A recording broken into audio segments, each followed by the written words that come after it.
Un evento importante, atteso dal settore, gli ultimi stati generali si sono tenuti nel 2014, oggi avviamo questo confronto con il mondo della pesca, tutti gli operatori, i portatori di interesse, per individuare quelle che saranno le strategie del futuro della regione del Veneto e anche in un'ottica di Alto Adriatico.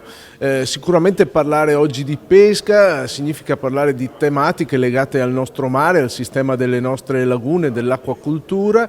e in un'ottica di sostenibilità ambientale, sostenibilità economica e sociale. In questo comparto è importantissimo il ruolo dei pescatori, dobbiamo sempre ricordare che i nostri pescatori non svolgono un lavoro qualsiasi, ma è un lavoro legato alla gestione della risorsa ambientale, del mare, della risorsa ittica, hanno un ruolo di straordinaria importanza e sono degli alleati per noi nella appunto